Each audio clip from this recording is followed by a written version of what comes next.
Кытайда электр энергиясын колдонуу чектеле баштады. Хэйлунцзян, Цзилин, Леонин жана Кытайдын кээ бир аймактарынын түндүк-чыгышында электр энергияны көп талап кылган өнөр жай ишканаларына чектөөлөр киргизиле баштады.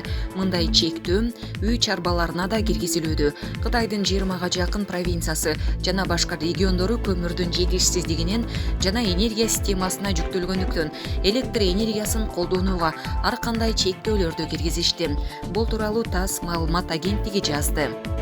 Учурда Кытай бийлиги мезгилдик сууктан улам электр энергиясына талап жогору болорунан коркуп жатышат.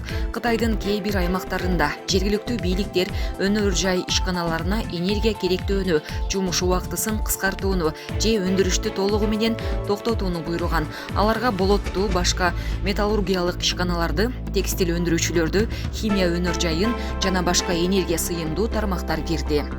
Цзянсу провинциясында 1100дөн ашуун ишканага өндүрүштү. 2 күндө бир токтотууга буйрук берилген.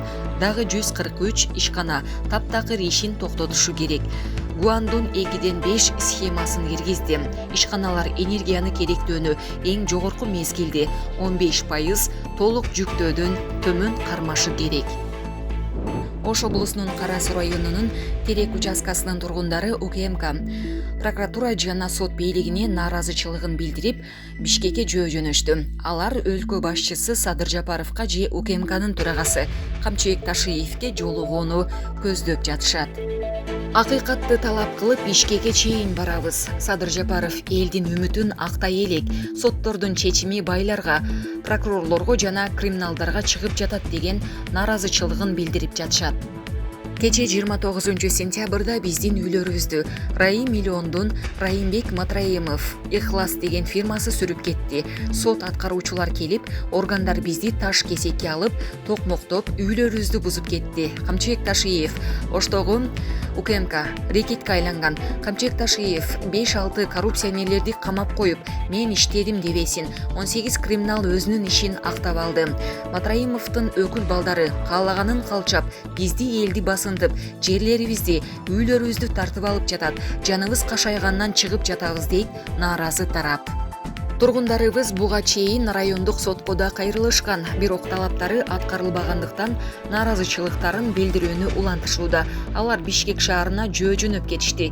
Аларды коштоп, айрым укук коргоочулар да келишет. Жалпы суммасы 6,8 миллиард сом. Өкмөт ишкерлерге пайызсыз насыя берүүнү баштады. Жеке жана финансы секторун шашылыш колдоо долбоорун ишке ашыруу башталды. Бул тууралуу Экономика жана финансы министрлигинин маалымат кызматы билдирди. Аталган программа Дүйнөлүк банк жана Азия инфраструктуралык инвестициялык банкынын колдоосу менен жүзөгө ашырылууда. Долбоордун максаты майда чакан жана орто ишканаларга COVID-19 пандемиясынан келип чыккан кризистен чыгууда. Экономиканын басаңдашын жеңил өткөрүүгө жана жумуш орундарын сактоого жардам берүү. Анын алкагында 72 миллион доллар өлчөмүндө пайызсыз каражат берилет. Бул болжол менен 6 миллиард 84 миллион сом деп айтылат маалыматта. Министрлик каражат пайызсыз негизде берилгени менен ал сумманы кайтаруу шарты бар экенин белгиледи. Башкача айтканда, үстөк пайыз кошулбай, негизги сумманы гана кайтарат. Бул иштерди аткаруу үчүн төмөнкү банктар менен келишим түзүлдү. Айыл банк, Азия банкы, Финанс Кредит банк, Кыргызстан коммерциялык банкы, Борбордук Азиялык капитал банкы, калктын финансылык жардамга жеткиликтүүлүгүн кеңейтүү жана долбоорго катышкан банктардын санын көбөйтүү максатында 1 октябрда төмөнкү банктар менен да келишим түзүлдү. Халык банк Кыргызстан, Керемет банк, Дос Кредо банк. Белгилей кетсек, сентябрдын башында кайсыл компанияларга канча каражат берилери айтылган. Патент менен иштеген майда ишкерлер үчүн жалпы 30 миллион доллар бөлүнөт. Ал бир карыз алуучуга 100 000 сомдон каралган. Салык төлөп келген чакан орто ишканаларга, юридикалык жана жеке тараптарга 42 миллион доллар берилет. Ар бир ишкер 825 000 сомго чейин ала алат.